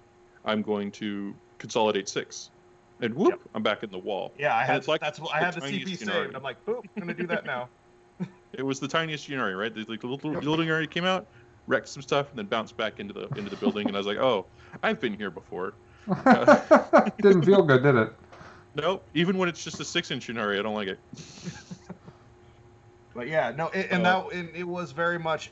I really liked the command squad as well. In my game against Colin and with you, they did perform really well. They were like this little filler of like, okay, I need more melee pressure over here. I need to move this larger Terminator squad away, but I need to protect my characters and my Medusa, or in that case, my Manticores. To keep you from being able to go in, and they acted as that. They were still able to be just enough threat and durability that it wasn't an appealing option for you. Uh-huh. Yeah, there was never a point where I could charge through the Terminators. Yeah, or I could charge. There's no problem. I could charge through the Space Wolves to your Guardsmen. Yep. So that part was very effective. I think really what it was is correctly identifying that it was going to be difficult for you to exist in the middle of the board for me and maintain that. Yeah. And throwing my army at you. Now, there was one moment where you left your exorcists exposed, and I was able to charge some horses in. Let's be real clear with this. I made an assumption about the number of horses I would destroy. Yeah. And that was the incorrect assumption. My sisters were like, oh no, but those are horses. We don't want to kill horses. And so there was probably, at least in my estimation, there was about 5 more horses than I'd wanted when I was done. Oh, absolutely. You shot your whole army at a squad of horses, and I was like, well, I guess like 4 of them are dead. Yeah, that seems fine. And then they came over and touched both exorcists, which was massive for slowing me down. They're so delightfully durable, the Deathcore horses. Yeah. They're just so great. They even in the game. It's very hard to write lists without them now. I put a million shots into them. Yeah.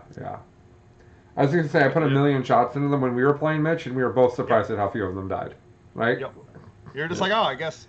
I guess they take a melt to the face, and they're like, yeah, I'm only. It's like they're like they're the Black Knight in Monty Python. Like they keep taking wounds, but they're Come still back like, here. No, we're not. It's like, done. hey, how about 16 Meltas and 2 Exorcist tanks fueled by Miracle Dice? And they're like, sure, you can kill half, whatever. No, that's fine. This seems appropriate. So you won your second game. Yeah. You were 2-0, and I was also 2-0, and we played for the imaginary championship. Yes, we did. And my Dark Angels list is, this is not a very Colin list. We learned that. In fact, I should talk about that because that was pretty funny. Yeah. Chuck's comments watching me play this list were hysterical, so we'll share that at the end of the story. But this is what I believe.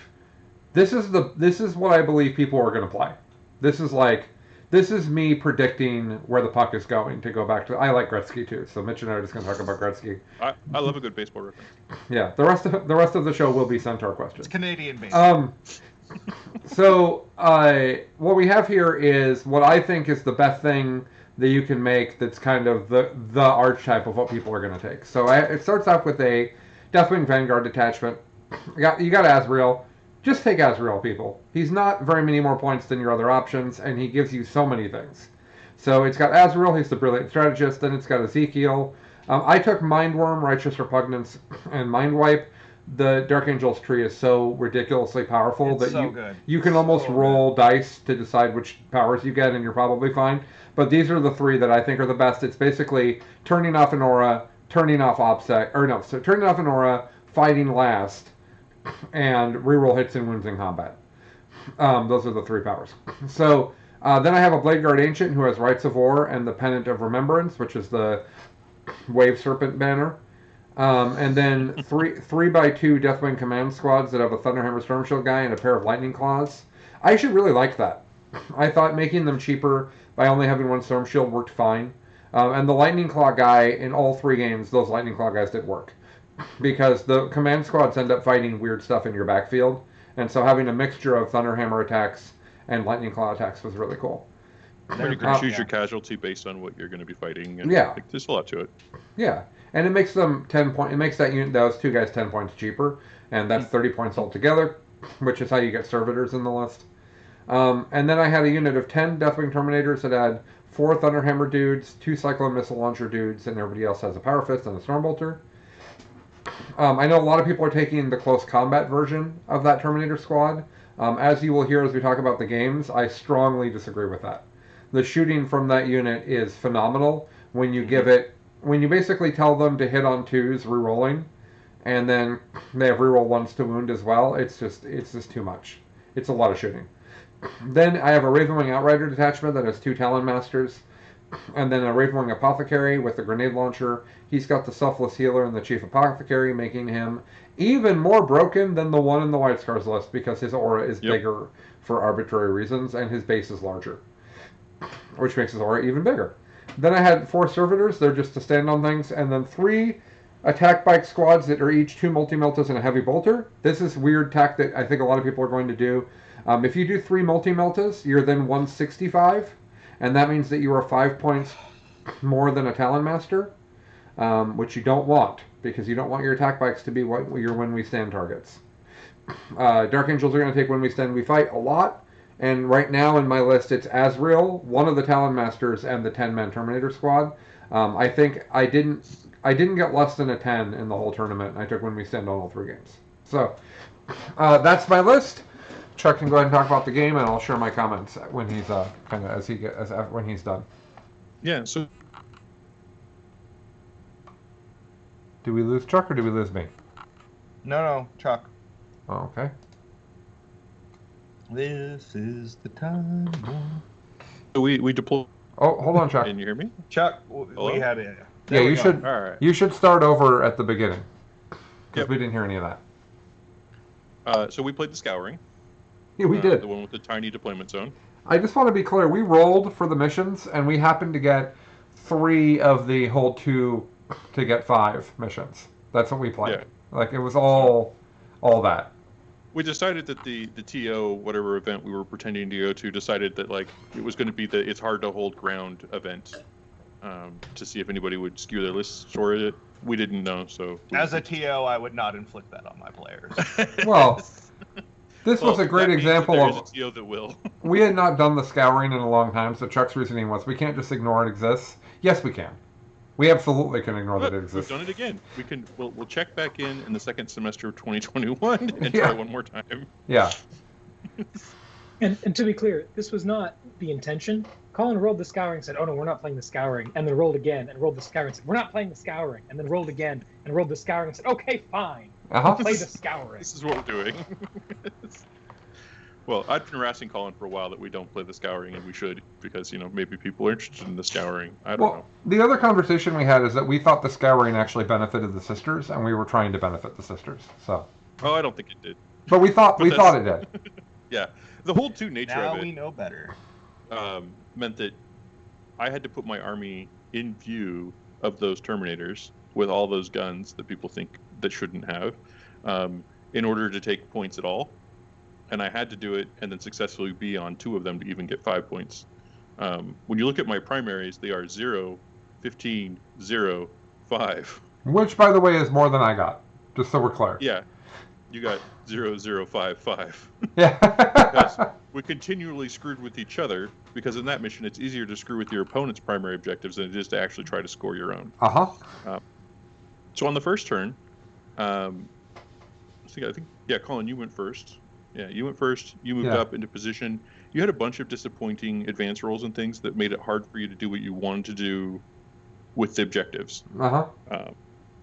So thankfully, I think I wasn't able to do much about that, because I just moved out my exorcists and killed 2 terminators and got on one of the 2 points. Felt like an idiot because I forgot that it was hold 2, and I exposed my exorcist for no reason. So that turn 1 was sort of nothing, right? We just sort of tried to move our armies. Well, I was trying to get the I took Stubborn Defiance, and all the objectives were are basically in the middle. There's 4 objectives, and my plan was to put a command squad there with the banner nearby, so that command squad is then an OBSEC thing, building up points over turns. But the problem was that there was no way to get 2 of them there safely, quickly enough. So I ended up having to move the whole 10-man to touch that objective, and they're already OBSEC. That's great, but what that did is it locked me in for the whole game of having to have my Terminators on that objective, because the way Stubborn Defiance works is it increments. You get 1, and then you get 2, and then you get 3, and then you get 5, or whatever it is. And so that... I'm interrupting Chuck to explain this because it really ruined my game plan of what I wanted to do, which was push the turn. Like, the Terminators are not afraid of Chuck, and I should have been pushing them up the field the whole time, but instead they were babysitting an objective to get points. Yeah, and that made my life much easier, because it's, I don't know, it means you stay in that ball that I've been talking about. Like, my opponent is in a ball. The sisters do very well. It's just like, okay, spread all around them and shoot guns at them, and wait for your chance to strike to steal a primary point away, right? So I just did that game. But turn 1, not much there. Turn 2 came along, and I'd exposed enough stuff that Colin brought out his attack bikes, and attempted to put holes in me. Shot up one of my exorcists that just didn't want to die. In addition to me just doing like all the miracle dice shenanigans I could to keep it from taking weak amounts of damage, it was also making a ton of saves. So it didn't go anywhere. He probably put a reasonable amount of firepower to expect it to be dead or wrecked, and it was only on its second bracket when it was all over. My response to that was to bring my sisters in from outflank with their multi-multas, and to expose the majority of my army and just pound on the attack bikes as hard as I could. I think I got it down to like a 1 and a 2-man. Does that sound right? 2 1s and a 2. 2 1s and a 2? Yeah. And then sent Repentia in. What was that? I'm sorry, I think I'm messing up this turn. So you brought in Melta and used your Exorcist. I moved my attack bikes to places where the Exorcist could see them. Later we discussed that as why, with what we said. Like, there was no reason for me to do that. So the attack, basically you brought in the Melta, and all of your shooting got the attack bikes down to 1, 1, and 2. I hid one of them, and then the 2 and the 1 on my next turn tried to... Basically I have to kill both the units of Melta that came on. They have to die. And I have to do that now. And I moved into position to do that, presuming that I would kill the Melta and then the attack bikes would die. But I didn't know... What I didn't know is that Chuck had taken the shoot on death trait, which in all of the games Chuck and I have played, he has never taken, and I was not thinking about it at all. And that sort of gotcha moment, which was not Chuck's fault, I'm sure he told me and I didn't listen. That sort of gotcha moment on the middle of my turn caused me to rethink my strategy, and I made a bunch of incorrect decisions out of order. Basically, I let myself get up in my head about the shoot on death and what it was going to do to my plan for the turn, and the end result was I didn't kill any of the targets I needed to kill. So all the Melta sisters are still alive. It was like, I basically had, I think it was my turn 3, was just completely wasted. I just did nothing, and then lost a whole bunch of stuff as a punishment for my mistake. And that's actually the part, because you got zeroed on that turn, so you got 2 zeros in a row. But as part of that, I put my sisters out, and you had to deal with the Melta sisters. You can't just let them sit. But I also put myself on enough objectives that on the following turn, after you cleared the Melta sisters and such, I got a 15. And that's a pretty big And if the It's a Melted Sisters giant had score for died, scouring. which they totally should have, based on the amount of charging I put into them. I even whiffed hard in the close combat. Command squads charged both of them and just didn't kill them. Yeah, But because of that, one sister each. right? But because of that, Chuck didn't get pushed off either objective, which gave him a 15 on primary. It was really a bad turn. I played it badly. The dice didn't help me at all, and it was rough. And then From there, the following turn, we just continued to sort of. I trimmed off some more pieces from your army, and your Terminators started to move. They had to stay touching that objective the whole time, but they stretched themselves out as far as they could. So they were like, I'm going to get the last 5 points of this on turn 5, and then I'm going to charge you. And my Wild Stand targets are all grouped together and slowly trying to back away and find a way to escape that inevitable approach. all right, you guys stay there. We're going to go this way. Unfortunately, the way that I could escape was blocked by 2 crates. And the 2 crates were close enough to the edge of the table that I couldn't go around them. So by the time I realized what was happening, there was nowhere to run. He was going to charge in there. He was going to punch and shoot and do all kinds of awful things to my Wild Stand targets. Which brings us to turn 5, where Colin did score his last 5 on his secondary. And well, basically, the Terminators charged from the middle of the table. And by the way, if you don't have a lot of time to watch a battle report, watch the last 30 minutes of that game. Because Chuck and I talked through massive amounts of strategy. Chuck charges in with Repentia to try to kill the Talon Master, the When We Stand Talon Master, who I didn't screen appropriately. And he tries to kill Azrael. He fails to kill Azrael, which ended up being big. In fact, because he would have won the game if he'd killed Azrael right there. Yeah. So he killed the Talon Master, and then I kill off the Repentia, and my Terminators go. They make the charge. They pick up 2 of his When We Stand targets. Don't kill the 3rd one, but they're also now standing on 3 objectives. Mm-hmm. And then Ezekiel is by himself because everything else has left him over on the other objective. So there's 5 objectives, and I'm on 4 of them.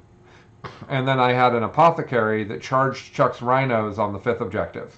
And the idea there was the rhinos can't fall back and advance, so they can't go fast enough to get to the other objectives. And that brings us to Chuck's 5th turn, where he tried to dig out from this. Well, one rhino went to one objective. Yeah. And the sisters, with the last Melta squad, killed the character on the middle objective, so I could take that one. He was the ancient who had obsec, so the rhino wouldn't have had the objective if that guy doesn't die. Go ahead and killed him, yeah. So that all worked. And then my sister superior, the Repentia superior, used up a bunch of miracle dice to make an extremely long bomb charge into the... Because I'm on 3 of the quarters, so I'm trying to make a long bomb charge to be in the 4th quarter, into Azrael. She slaps at him in general. She doesn't have the tools to kill him, but then we hope from there that she can survive, because at that point, if she survives, we're looking at a 42 to 42 point game. Yeah. Because if she killed him, because of engage on all fronts. She's in the zone. Yeah. She's in the quarter that gets Chuck an additional point, which ties the game. And if she dies, he loses by 1 because he doesn't have that. But if she kills Ezekiel, then he also gets the objective, which means he wins by 5. That was Ezekiel was not having any of this drama that we were having. He's like, no, I've been sharpening this sword all day. I'm going to cut you into a billion fucking pieces. I'm going to pretend that you're Heretic Astartes so that I do 3 damage, and we're just going to get the same go. It was disgusting. I think she died like 3 times. It was, it didn't even come close. But there was, I took that chance because it's the best chance I had at winning this. Oh, it was absolutely right. I got a fairly high score for scouring scenario, right? Like, I came very close to pushing it out. It just came up that, and I thought it would have been great. I was really hoping for the tie. I think that would be it's always a great ending for the top table to be like, and we tied. Yeah. So that was our game, and Chuck almost got it from the Dark Angels. Chuck, share with the audience what it's like watching me play that Dark Angels list. Oh yes, I'll say it. Particularly, I talked about the turn where you brought all your attack bikes out. Yeah. Colin likes to be active. He wants to do something. He wants to be interacting with you.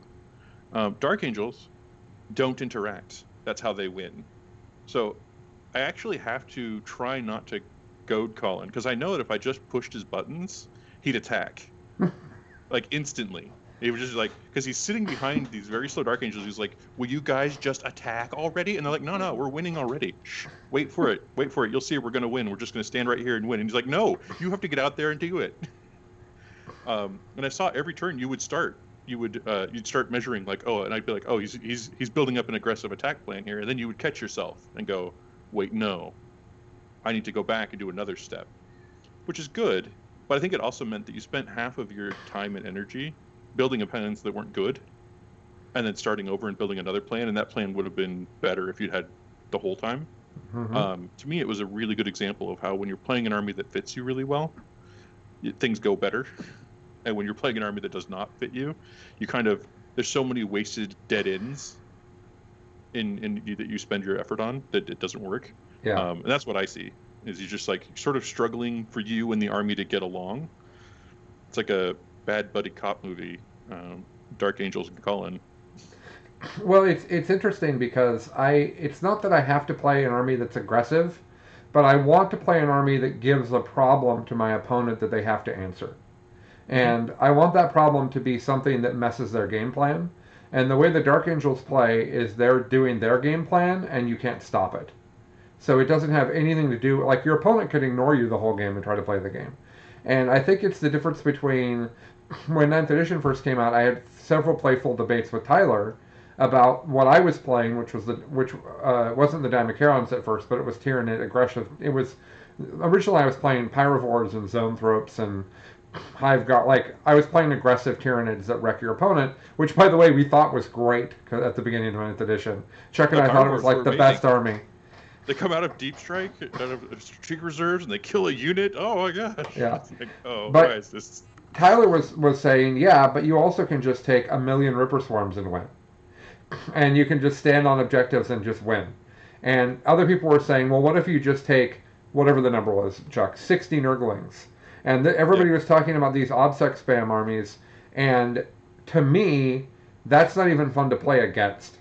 Like, the way I want to play the game is very social, and it's very much I want to say, here you go. And in fact, we'll talk about it in a second, but Tyler in my game at the RTT was an even better example of why I'm not a Dark Angels player. Because both Tyler and I saw that the game was going bad for the Tyrannids. And both of us, Tyler, we talked about how there were several turns where I took a risky play that without that risky play, I win by more. Like, and it wasn't at the end I'm like, oh, I shouldn't have done that risk. It was like me literally saying, well, I can stand here and win the game, but that's not fun, so I'm going to come kill you. And Tyler's like, yes! And so the Terminators are like, we're going to go kill big bugs. We don't need to. It doesn't get us anything, but we're going to go do it. So here's a chance. Please enjoy. Yeah, it was literally that. And it went very bad for the Tyranids. But I did make it easier on Tyler by my desire to play the way that I want to play. So very interesting. Lots to learn from that. At the end of the day, I was bummed that I didn't play White Scars. That was like I was going to bed that night. I couldn't sleep, and I'm laying in bed and I'm thinking about it. And I'm like, man, today would have just been more fun with White Scars. My army's more painted. I like the way it plays better. It just would have been a better day. That's not because White Scars are just better than Dark Angels. It's because White Scars are Colin and Dark Angels are not. That's what it is. That was a good lesson for me. It's also good for me to play things that are out of my comfort zone. So I understand them when other people are doing it. Because I would say that my weakness at the game is playing against people that want to play that style. We've talked about this on the show, but I'll share it because it's a good story. At Canhammer Teams, the final round I was paired into Dustin Henshaw, which, Dustin, if you're listening, you're an amazing human being.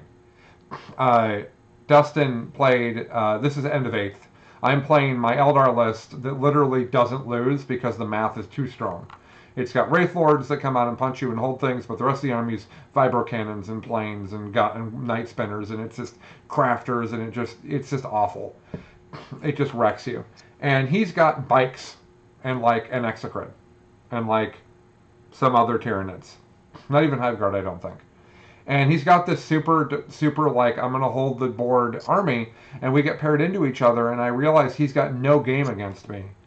And I deploy to stop him from killing me, and don't realize that Dustin has literally no plan to kill me. He's not going to. He's not going to come over here. He's not going to try to charge in acolytes into my castle. He's literally going to hide from me and play the mission. And because he hid from me and played the mission, it was like a 12-8 win for the team, because that's how the team events, they do a score differential. It was like a 12-8 win when if Dustin had tried to kill me, I would have won 20-0. And so he wasn't actually trying to beat me soundly. He wanted to win a close scrapper or keep the score low so that the rest of the team could overcome it. That way that Dustin played is not what I'm good at. I'm going to not engage with you, and I'm going to think through, and I'm going to do all the math, and I'm going to figure out my secondaries at the beginning of the game. And that's not where my strength is, and that's something I need to work on. So, because I've lost very close games by not figuring out secondary scoring on the final few turns of the game, right? That's a thing I've done. So, anyways, little tangent, but I think an important thing to note. So before we skip into those other games, I just want to say, as far as my list goes, I was pretty happy with it. I do think I would modify it by taking out one of the two exorcists. There's a diminishing return on the exorcist. It's applying a certain kind of pressure and making my opponent play a certain way. Two of them isn't making that more. And the damage output is good, but it's not some impressive thing. And I would just pop that into more mortifiers. I love the 2-man mortifier and 3-man mortifier units. I think they do great work, and they create spaces that are awkward for your opponent to go into. So they're a great piece. Otherwise, I think that list is great. It's all pretty settled. Great. And also, it's got like 8 heavy support choices, so I'm into it.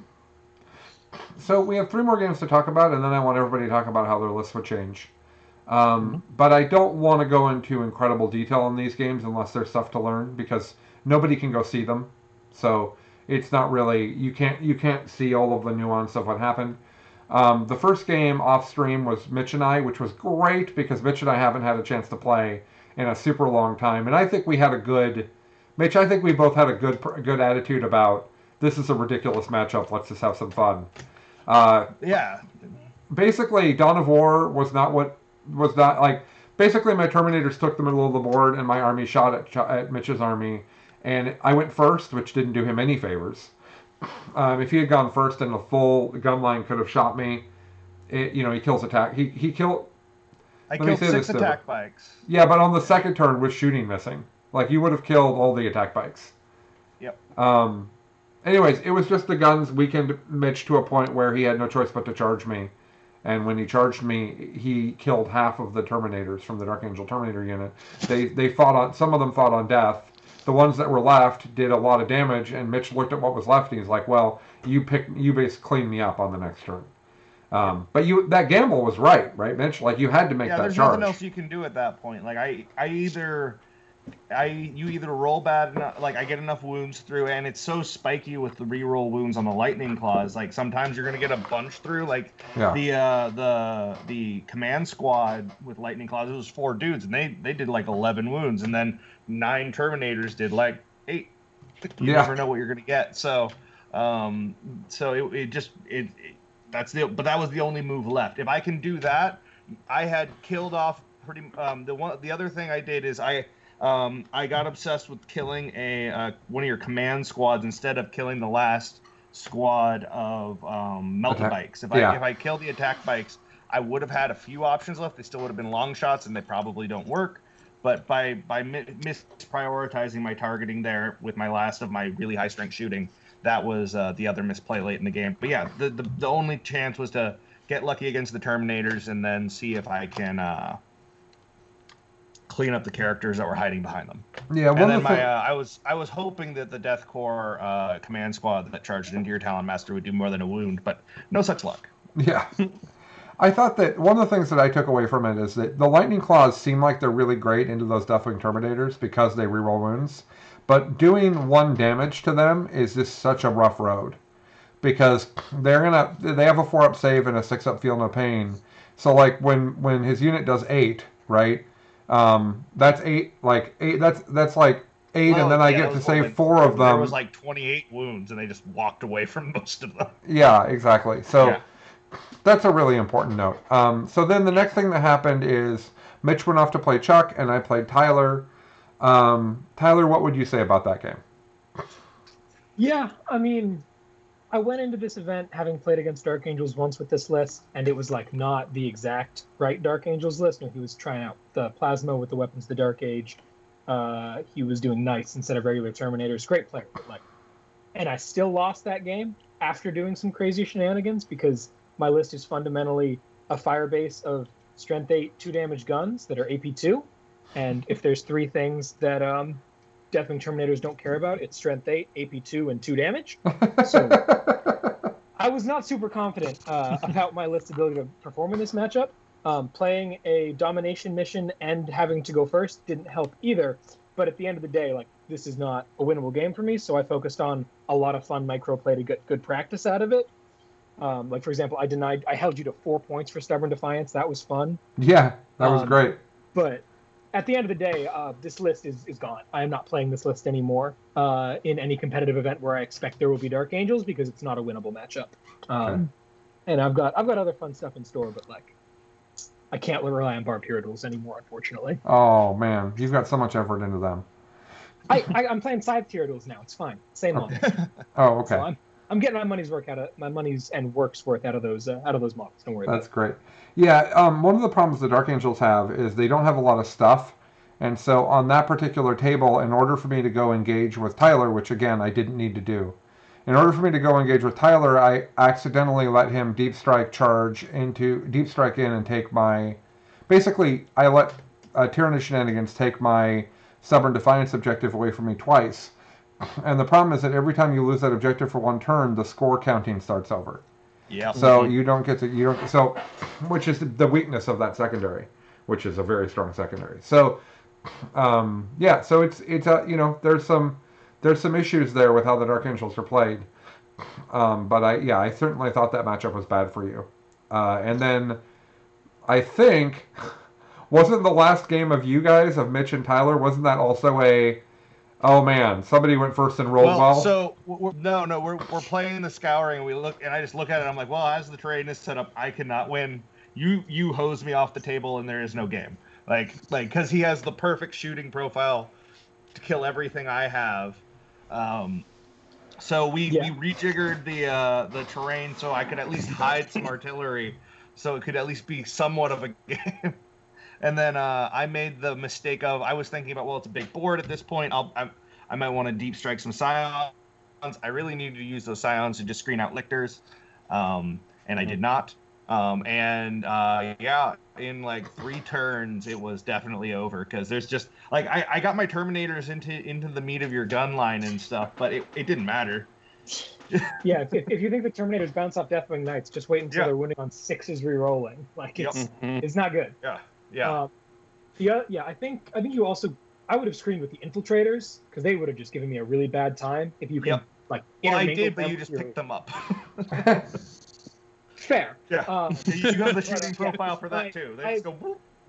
Yeah, I've played against the horses a handful of times, from Peter and from others, and like the hero duels just don't care about them. You're not standing anywhere important. I can take every objective from you really easily. And you got nothing to threaten me. So I'm gonna go walk out. Like I can't sit back, so I'm gonna run out into mid board. And there was a great clash there, but I walked out basically unscathed. And you sort of a couple of horses limped off to try to live another day.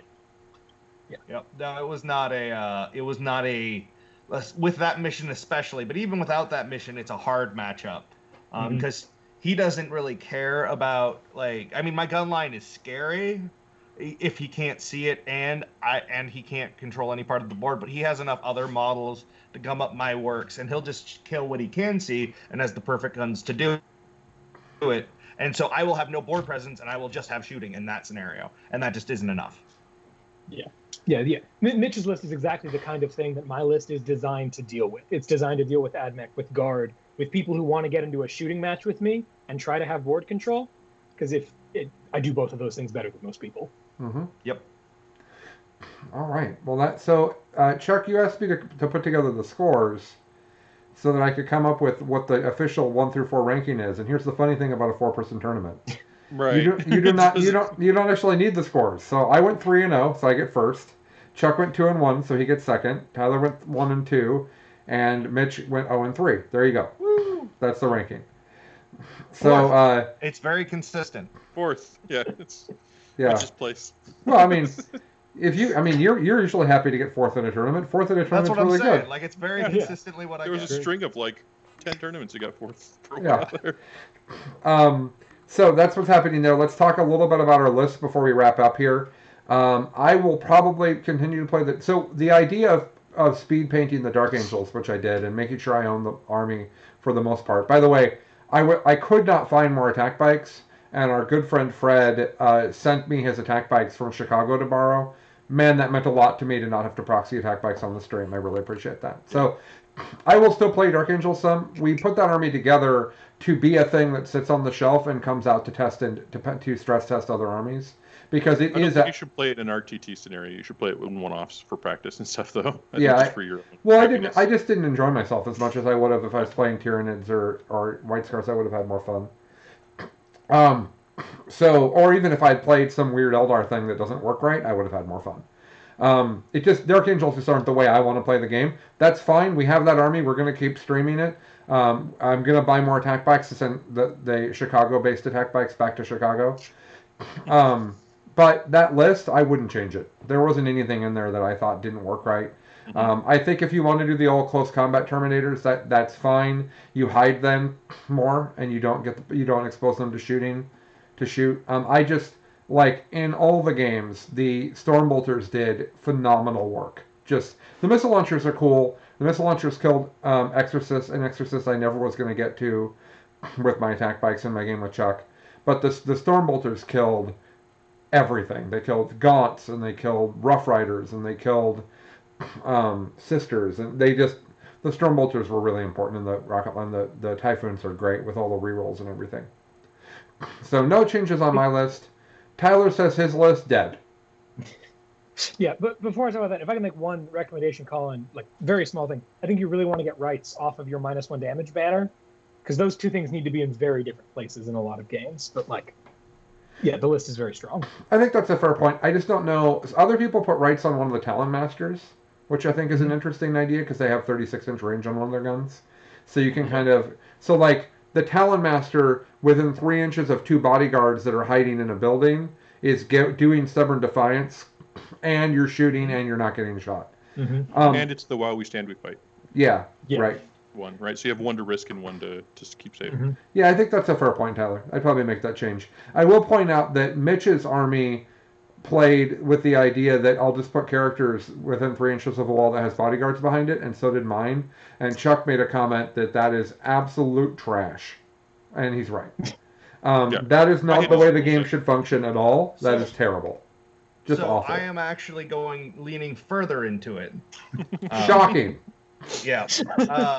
So I have I have basically the same list that I had before, except I'm pulling out the horses, and I'm adding a Grey Knights patrol with 10 Terminators. That can so now they'll be sitting behind the wall just like my other Terminators were, but they're also shooting through it. Yeah, there you go. Yep, and then on because I found that I was often deploying the artillery in 2 bases, there'll be 1 base with that, and then the other base will have 2 Talon Masters with some beefed up command squads, making them unshootable, and both have a Justicar or Judicar with them for fight last. So you're able to manage both flanks. That's the new thing I'm playing with. And then you've got obviously those fun Grey Knights characters and the old school apothecary that does not need CP to bring back bodies. And old school transhuman. Okay, so I think that's all of us. Tyler, would you change your list if you were going to play it again, or just that you have to go a different direction? I mean, the list in that form, I think, is pretty well optimized. I want something else out of it, but it's not. I'm not getting it. I'm transitioning over to teching entirely for Dark Angels, and I'll play against everyone else. We'll see. So I'm moving back into Zone Throats and Scythed Hero Duels with High Fleet Leviathan. We'll see how that goes. Taking it for a spin next weekend. It's gone pretty well so far. I appreciate you. I just like the Tyranid testing. It makes me happy. I often look at your list, Tyler, and think that there's maybe one too many levels of defense on the big bugs, and that the I forget the Maliceptor. The Maliceptor is the -1 strength, and the wizard. Yeah, that maybe that could go because it's also spending your CP, right? Mm-hmm. I think that would be something permanent if you wanted to stick to barbed hair duels.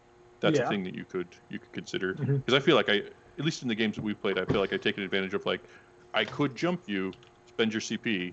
Okay, I won't.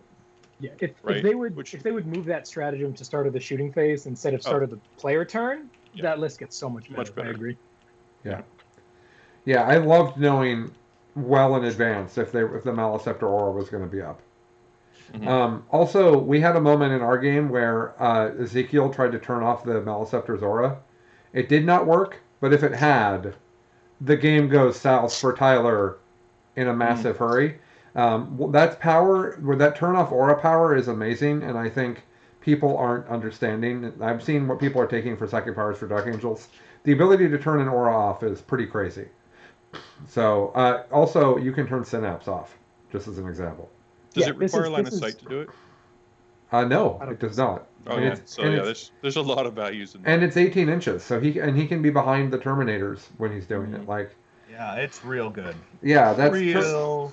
But like with Death Guard existing, turning off, like I turned off.